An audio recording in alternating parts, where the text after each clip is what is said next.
quiero pedirte que por favor abras tu Biblia en la carta a los Colosenses, carta que el apóstol Pablo escribió a la iglesia de Colosa en el capítulo 3.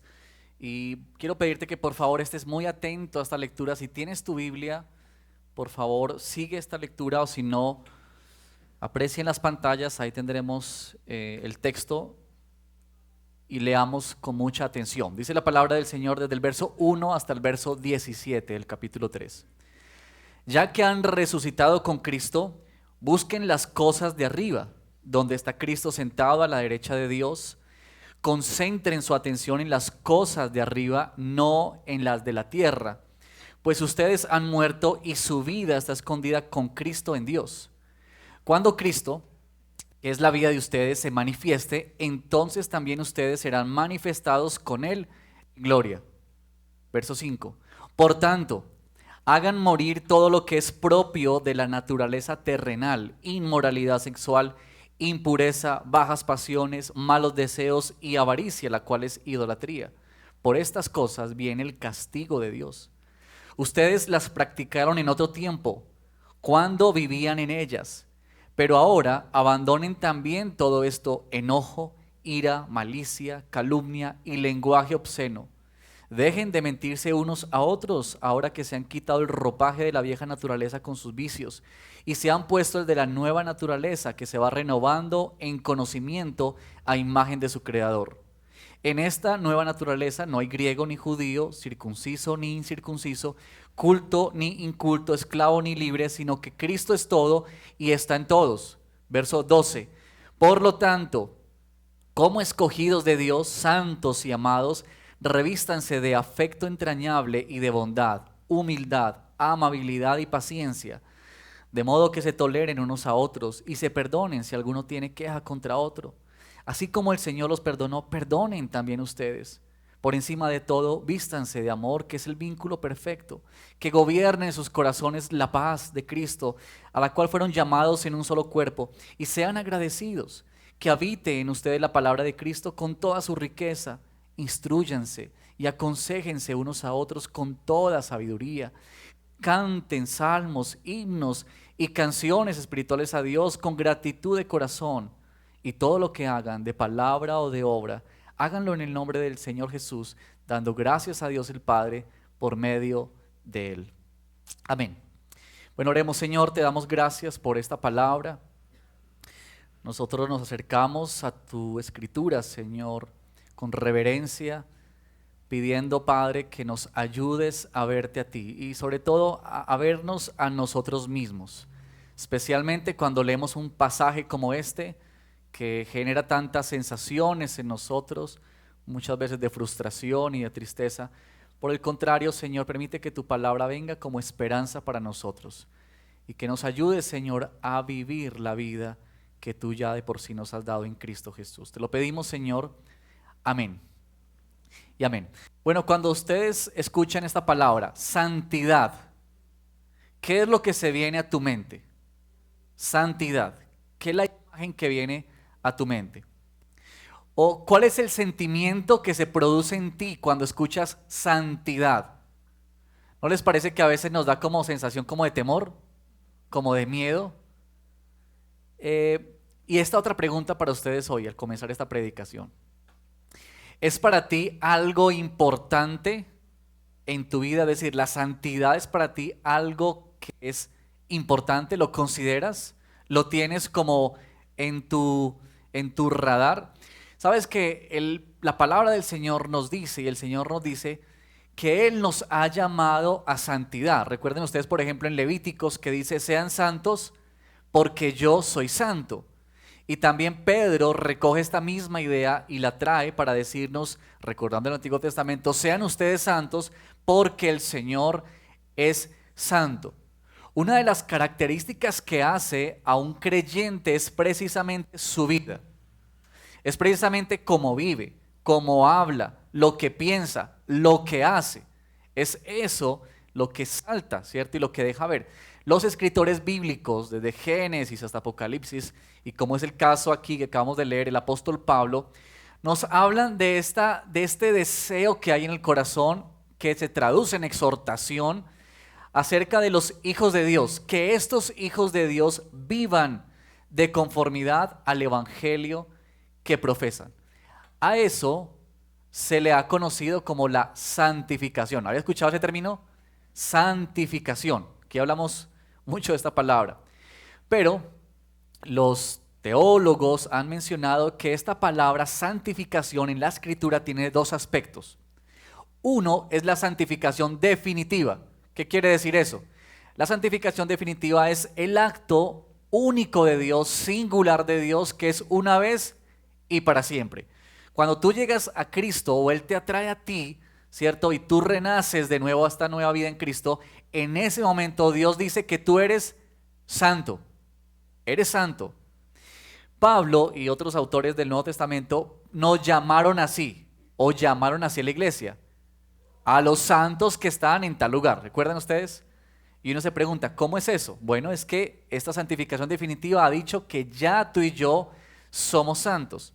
Es cuando Cristo nos ha apartado del reino de las tinieblas y nos ha pasado a la luz. Pero también está la santificación progresiva. Ese es el otro aspecto. Santificación progresiva. Ese es un acto también de Dios, pero aquí está una diferencia con el anterior. Y es que en la santificación progresiva Dios te llama a ti y a mí a cooperar. ¿Notan esa diferencia? Mientras que uno es exclusivo de Dios, en el siguiente, en el progresivo, es que Dios también es el autor, pero Dios nos llama a cooperar. Es un proceso continuo que se da como resultado de que tú y yo ya somos santos. En otras palabras, se puede decir que Dios da santidad, Dios te hace santo, pero Dios te demanda santidad. Eso es lo que tenemos aquí en la Escritura. Yo creo que hay una tensión o una tentación en nuestra vida a restarle importancia a la santidad, por algunas razones. Quizá porque a veces consideramos que cuando hablamos de santidad estamos hablando como de cosas muy elevadas, como muy espirituales, que son como inalcanzables, que yo no puedo vivir eso. Entonces perdemos interés. O porque quizá pensamos que la santidad tiene que ver con religiosidad, es decir, hacer una cantidad de cosas, ¿cierto?, que terminan esclavizándonos. Y esa es una mala enseñanza o mal entendimiento de qué es la santidad. Así que Pablo nos hace aquí esta exhortación a que podamos vivir en santidad. Si bien el término no aparece en el texto, pero sí todo el pasaje en sí encierra esta idea de vivir reflejando lo que tú y yo somos. Y yo quiero mostrarte tres maneras en este pasaje que evidencian en la vida de un creyente la realidad de que tú has sido escogido por Dios. Esa es una frase que usa Pablo en el versículo 12. ¿Cómo escogidos de Dios? ¿Cómo escogidos de Dios? ¿Tú has pensado que tú eres escogido y escogida de Dios? Ahora, ¿cómo vives tú en esa realidad? Tres cositas. Primero, como escogidos de Dios, tú y yo buscamos y nos centramos en lo que es, en las cosas de arriba, perdón. Tú y yo buscamos y nos centramos en las cosas de arriba. En los primeros versículos, Pablo especialmente coloca estas dos palabras: busquen las cosas de arriba. Y esta otra palabra, concéntrense o centren su atención, buscar y centrar. ¿Alguna vez se le ha perdido algo que es importante para usted? ¿Recuerda usted algún momento en que usted se le ha perdido algo en su casa, cierto, en su oficina, algo que es de valor o que es significativo para usted o es importante para usted? ¿No le parece que cuando pasa eso, uno comienza a buscar eso concentrado en eso que está buscando? Y que especialmente como que otras cosas pierden sentido. ¿No les parece? Como que alguien les está hablando y a usted no le interesa que le están hablando. Como que otras cosas alrededor suyo pierden valor porque usted está concentrado en ese momento buscando e encontrando eso que se ha perdido. Yo creo que Pablo coloca esas palabras de manera muy sencilla. Creo que no hay que ir demasiado profundo para entender esto de buscar y concentrar, centrar la atención. Creo que nosotros con facilidad nos distraemos en muchas cosas. Estos días hablaba con un maestro de un colegio aquí en nuestra ciudad y me decía que luchan bastante ahora con los chicos por lograr conectarlos a ellos, porque hay tanta distracción, que se enredan fácilmente con otras cosas. Y yo pensaba, yo creo que nosotros como adultos también vivimos la misma realidad. Es decir, nos distraen una cantidad de cosas que no nos permite hacer esto que Pablo dice, centrar nuestra atención, buscar al Señor. Quizá muchas de las realidades de nuestra vida, quizá problemas que tú y yo vivimos, quizá metas que tú quieres alcanzar, proyectos que tienen en tu vida, quizá cosas de esas hacen que tu atención no esté dirigida hacia Dios o no esté concentrada en Dios, sino en otras cosas, en otras cosas. Yo diría que lo que Pablo quiere decir aquí es esta idea de que no es como aislarnos de todo, ¿cierto? No es alejarnos de todo, más bien es priorizar. Yo creo que esta palabra nos ayuda mucho a entender eso. Priorizar. Cuando tú y yo priorizamos, ponemos por encima de. ¿Han visto ustedes los corredores, los atletas que corren estas maratones o más bien estas carreras cortas de 100, 200 metros que son a toda velocidad? ¿Alguna vez usted ha visto un corredor de esos mientras está en la carrera saludar a aquellos que vinieron a verlo? ¿Cierto que no? ¿Cómo están ellos? ¿Concentrados en qué? En la meta. Ellos van corriendo, ellos no permiten distracción. Ni quién corre al lado de ellos, ni quién está atrás, ni quién vino, ni quién gritó, nada. Están concentrados especialmente en llegar a la meta. Esto de buscar a Dios, de centrarse en Dios, no es un asunto como de levitar, ¿cierto? Como de apartarnos en un rincón del mundo. No, tiene que ver más bien con esta idea de sazonar tus días con la presencia de Dios. Que tus días estén impregnados por Dios, que tus palabras, tus pensamientos estén impregnados por Dios. Esto, permítame ilustrarlo de la siguiente manera. En el último tiempo en nuestra iglesia hemos tenido muchos matrimonios. El pastor Diego dice que estamos como en epidemia de matrimonios, de bodas. Y se están contagiando muchas parejitas. Mi esposa y yo hemos tenido la oportunidad de acompañar a algunas de ellas en los que llamamos cursos prematrimoniales. Y es interesante porque uno nota que cuando faltan 2 o 3 meses, un mes, lo que falte, si bien las parejas no dejan su vida, es decir, no abandonan su trabajo, no se apartan, no, siguen sus vidas, sí sucede algo. Y es que están pensando de continuo ¿en qué? En la boda. Ya faltan 28 días, faltan 27, faltan 26. Pero además están pensando en lo que falta, cómo organizamos, quién va a venir, quién no va a venir. En otras palabras, aunque su vida no se detiene, hay algo que captura su atención y es su boda. Y yo creo que Pablo quiere decir eso también aquí. Que tú y yo no dejamos nuestra vida, pero que captura nuestra atención las cosas de Dios, buscar a Dios, centrarnos en Él. Estar orientados hacia Dios. Así que como escogidos de Dios, tú y yo buscamos y nos centramos en las cosas de arriba. Pero también como escogidos de Dios, tú y yo morimos a lo que es terrenal. Desde el verso 5 en adelante, Pablo hace una exhortación que es muy directa y contundente. Pablo nos recuerda que como creyentes tú y yo vivimos todavía en esta realidad de que estamos en una naturaleza pecaminosa. Y yo creo que todos nosotros podemos dar fe de ello. Vivimos luchando con lo que hay en nosotros. Pablo decía, porque el querer en mí está, ¿cierto? Pero el hacerlo, hay una lucha, hay una tensión. Y Pablo recuerda esto aquí a los colosenses, nos lo recuerda a ti y a mí, pero hay una diferencia contigo y conmigo.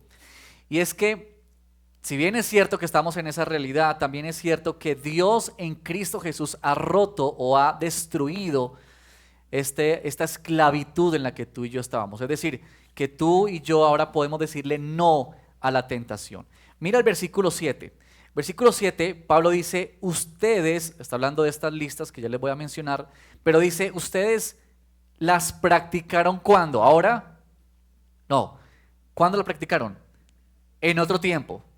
En otro tiempo ustedes vivieron en eso, ¿verdad? ¿Cuándo vivían en ellas? Dice el apóstol Pablo. Aquí el punto es este, que si bien es cierto que tú y yo no dejamos de pecar, lo cierto es que tú y yo ya vivimos una vida de pecado. Y quiero que puedas entender bien eso. Es decir, Tú y yo pecaremos ¿hasta cuándo? Hasta que Cristo Jesús venga por nosotros y nos lleve a su presencia. Pero tú y yo ya no practicamos el pecado. Ya no vivimos para el pecado.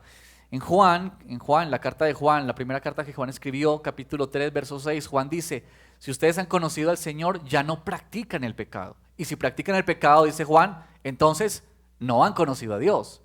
Pero el asunto no es si pecan o no pecan, el asunto es si viven practicando el pecado. Y esa es una gran diferencia. Porque hacer morir aquí, lo que Pablo está queriendo decir con esto de hagan morir, hagan morir.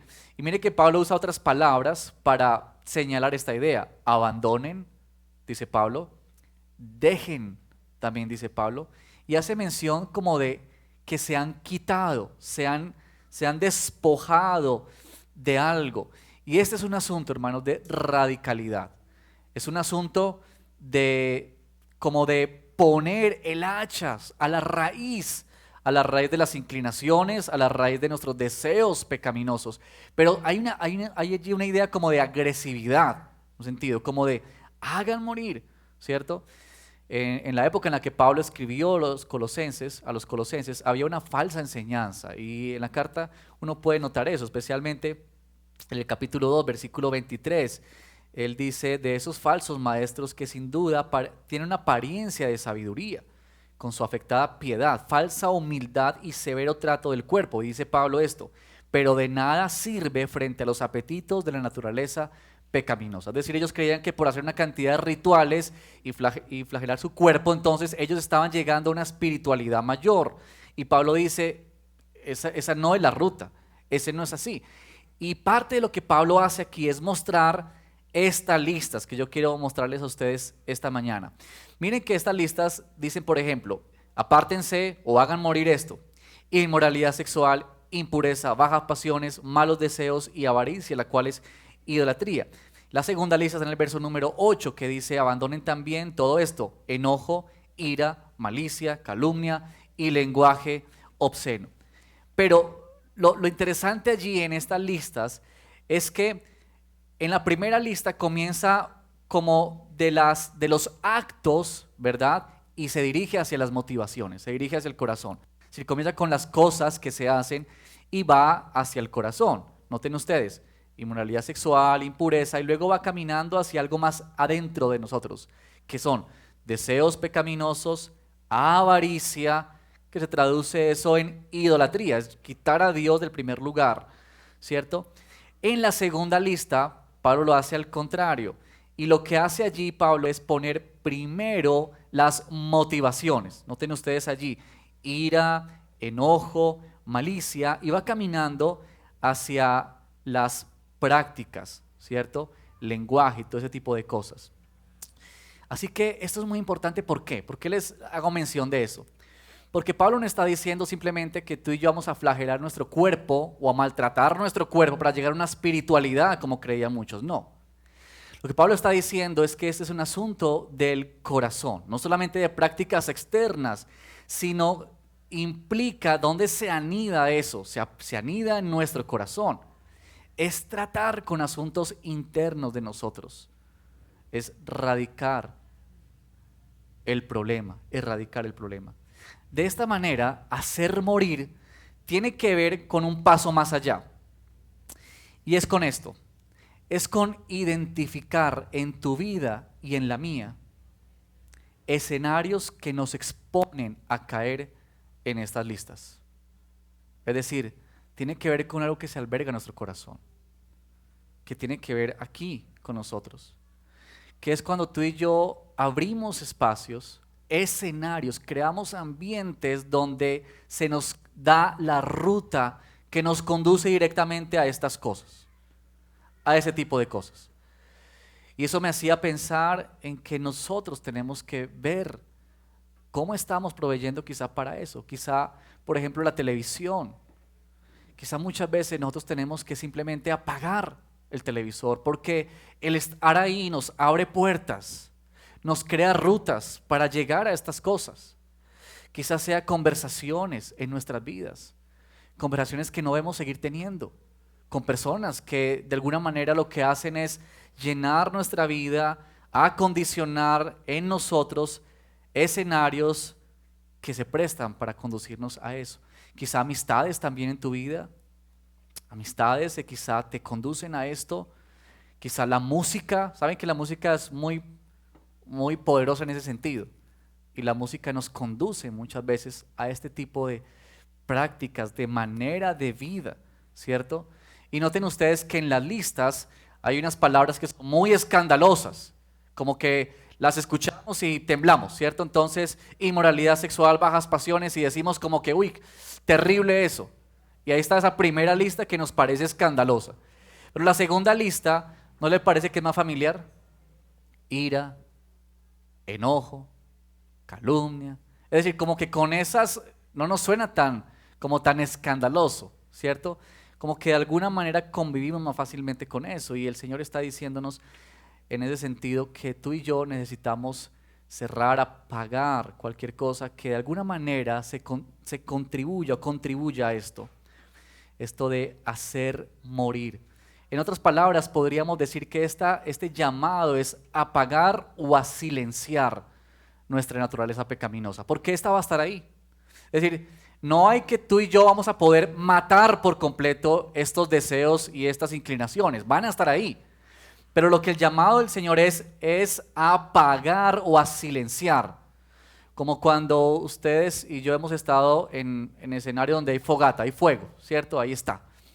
¿Y qué le hace uno al fuego para que se mantenga? Le coloca leña, le coloca madera, ¿cierto? Pero cuando ya uno quiere apagarlo, entonces uno no le sigue colocando leña a ese fuego, porque ese fuego con leña va creciendo y tomando fuerza, ¿verdad?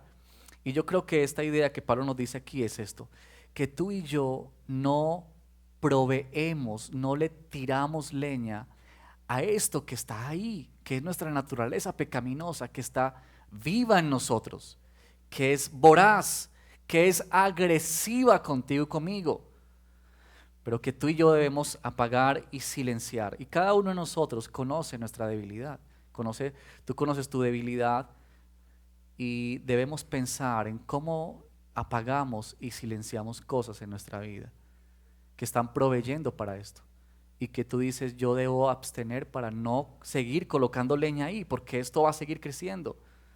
Sabes que la misma lucha contra el pecado, yo pensaba en esto cuando estudiaba para la predicación, la misma lucha del pecado en nosotros muestra la belleza de que el Señor te ha redimido a ti y me ha redimido a mí. Si tú estás en esa lucha y tú estás viviendo esa lucha, alégrate, gózate. ¿Es agobiante? Por supuesto. ¿Es demandante? Sí. Pero alégrate, ¿por qué? Porque es una evidencia de que ahora en ti vive el Espíritu Santo y que Dios te ha llamado a que batalles por Él y en Él. No se trata, hermanos, de formas o maneras para tener una mejor vida. Se trata de rendirnos a aquel que transforma verdaderamente nuestra vida y nuestro corazón. Ahora, por último, déjame mostrarte lo siguiente. Como escogidos de Dios, buscamos y nos centramos en las cosas de arriba. Como escogidos de Dios, tú y yo morimos a lo terrenal. Pero en tercer lugar, como escogidos de Dios, crecemos en la práctica de unos a otros. Y esto para mí fue, digamos que muy especial en la preparación, porque yo pensaba, ¿cómo es que del verso 11, cuando Pablo introduce esta idea de que no hay incircunciso, circunciso, ni libre, ni esclavo, sino que todo es Cristo y está en todos, y comienza luego a hablar acerca de asuntos que tienen que ver más con comunidad? Porque Pablo ha dicho que la santificación tiene que ver con quitarnos cosas, pero Pablo también ha dicho que la santificación tiene que ver con ponernos cosas. Es como cambiarse el vestido. Tú te quitas una ropa y te pones otra. Ahora, las que Pablo menciona de ponerse, interesantemente, tiene que ver con la comunidad. Tiene que ver con la iglesia. Y eso me llamó muchísimo la atención. Miren que en el versículo 13 y 16 está esta frase, unos a otros, unos a otros. Ahí está, que el texto camina hacia la comunidad, camina hacia la iglesia. Y mi pregunta fue, ¿por qué? En la preparación de eso, ¿por qué Pablo camina hacia allá? Pablo hace lo mismo en 1 Tesalonicenses 4. Pablo allí exactamente recoge las mismas ideas de busquen, ¿cierto?, la voluntad de Dios, sean santificados, que se aparten de todas estas cosas. Y luego dice en el versículo 9, en cuanto al amor fraternal, y vuelve allí otra vez Pablo a decir, esta es la vida de comunidad. Y yo quiero decir lo siguiente, mira hermanos, cuando pensamos en santificación, no es posible anhelar una vida de santidad, de santificación, fuera del contexto de la iglesia. Esa idea de que yo puedo vivir en santificación solo con el Señor no es una idea bíblica. Dios pone esa realidad tuya y mía de santificación en el contexto de la iglesia. Y mira por favor, ¿de qué es lo que tú y yo debemos revestirnos? Mira esas palabras, versículo 12. Revístanse de afecto entrañable, de bondad, de humildad, de amabilidad y de paciencia. Yo les pregunto, ¿puede uno vivir estas palabras viviendo solo? ¿Tú puedes tratar de ser entrañablemente afectuoso si estás solo? ¿Puedes tratar de ser bondadoso si estás aislado? ¿O de vivir la humildad si no estás rodeado de otros, de un cuerpo? ¿O la amabilidad o la paciencia? Noten cómo esto nos habla de nuestra santificación en el contexto de la iglesia. Y miran por favor cómo estas palabras de vida que tú y yo hemos de tener nos conducen a lo siguiente. De modo que se toleren unos a otros y se perdonen unos a otros. Esto de que precisamente es en la comunidad, en la iglesia, donde tú y yo podemos apreciar con mayor exactitud nuestras necesidades, nuestra imperfección. Y es que esto es la iglesia. La iglesia es un lugar donde habitamos todos nosotros que somos imperfectos. Y yo espero que ustedes ya se hayan dado cuenta de que la iglesia es imperfecta, porque todos nosotros somos imperfectos, ¿verdad? Así que esto de comunidad me llamó tanto la atención, hermanos. Y yo quiero que tú puedas pensar en eso, de que lo que tú y yo necesitamos es precisamente una iglesia, una congregación, una familia, porque somos necesitados. ¿Y sabes de qué somos necesitados tú y yo? Tú y yo somos necesitados de llegar a un lugar donde seamos recibidos en amor a pesar de quienes somos, a pesar de las luchas que tenemos, a pesar de lo que vivimos. Pero además de eso, tú y yo somos necesitados de recibir ayuda. ¿Para qué? Para ser transformados, para ser cambiados, porque no es que llegamos y así soy yo y así me quedo, sino que es que tu vida y la mía son transformadas, cambiadas a la imagen de Cristo. Y estos llamados que Pablo hace, instrúyanse, aconséjense unos a otros.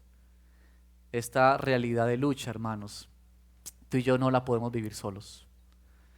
Y muchas veces tú y yo vamos a tener que venir a otros.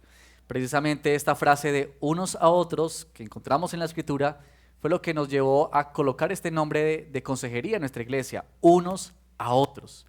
Y demostrar esta necesidad, que tú y yo necesitamos conectarnos con el cuerpo de Cristo para nuestra santificación, para vivir nuestra vida, para vivir de tal manera que podamos honrar al Señor y glorificar al Señor. No pienses que es posible eso aislado del cuerpo. Y esto es por una razón. Por una razón. Con esto voy a ir terminando. La razón está en los versos 16 en adelante. Y es que es en la iglesia donde habita Cristo a través de su palabra. Que habite en ustedes la palabra de Cristo con toda su riqueza. Canten salmos, himnos y canciones espirituales a Dios. Esa idea de adoración quiere decir que es en la iglesia donde reside Dios. Ahí está nuestro Señor obrando. Y por eso es que la iglesia es sumamente importante para ti y para mí en el proceso de santificación. Porque ahí es donde el Señor se glorifica, ahí es donde Dios se manifiesta. Y para terminar, hermanos, quiero animarles a lo siguiente en algunas aplicaciones. Lo primero es que cuando estamos frente a un texto como este, yo quiero animarte a esto. Sé intencional en buscar tu santidad. Sé intencional. Mira, no esperemos a que esto de la santidad sea un asunto que nos llegue por arte de magia. como que hoy nos acostamos y mañana nos levantamos y ya. No, más bien recuerda que Dios nos llama a ser responsables y a cooperar.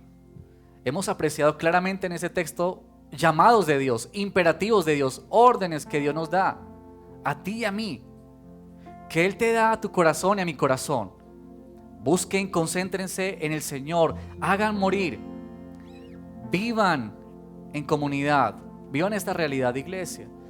Y yo quiero animarte en esta hora que tú puedas pensar en esta semana cómo tú necesitas trabajar en estas áreas. Es decir, en cuál de estas tres cosas que hemos visto como escogidos de Dios tú necesitas acentuar esta semana. Quizá la búsqueda de Dios, el concentrarte más en Dios y dejar otras cosas. Quizá en librar la batalla y apagar cosas en tu vida o silenciar cosas en tu vida que te están proveyendo y que están siendo usadas para conducirte a estas listas que Pablo menciona acá. Pero quizás sea conectarte con la realidad de iglesia, acercarte a alguien para hablar, para rendir cuentas. Quizá tú necesites decirle a alguien por la lucha que estás librando y que alguien te aconseje y que alguien ore por ti y te acompañe. Hay tantas maneras. Pide consejería, participa de los DBS, participa en las enseñanzas, devocionales en casa, programas, en fin, tantas cosas que tú y yo necesitamos. Con esto termino, hermanos. Estamos en una lucha, sí, por santidad. Y esa lucha es dura, es fuerte en nuestra vida, porque nuestra naturaleza se opone completamente a eso. Pero a esa lucha nos ha llamado el Señor, a esa batalla te ha llamado el Señor. Y a veces agobia, a veces agota, a veces quisiéramos no estar más en eso. Y Señor, ven pronto por nosotros. Pero sabes, en la Segunda Guerra Mundial, cuando la guerra estaba por terminar, los aliados cada vez se acercaban más a los campos de concentración. Había miles de personas allí, judíos, esperando que algún día alguien los libertara. Y cuando ellos escuchaban que cada vez había ruido de bombas y de balas y de cosas de esas, entre más se acercaba para ellos, algo significaba, estaba más cerca su libertad. Y eso no producía en ellos miedo, producían, ¿saben qué? Alegría, expectativa, gozo. Y yo creo que nosotros debemos vivir así la santidad. Es dura, sí, es fuerte, sí, pero sabes, eso anuncia que pronto vendrá nuestro Señor a libertarnos completamente de esto. Y que con esa esperanza es que tú y yo vivimos y enfrentamos esta lucha. Recuerda esto. Tú y yo luchamos por lo que el Señor ya ha hecho en nosotros. Tú y yo batallamos porque Dios ya nos ha puesto en otro lado y nos ha facultado con sus armas, con su espíritu, con su palabra, con la oración, con su presencia para librar esto para su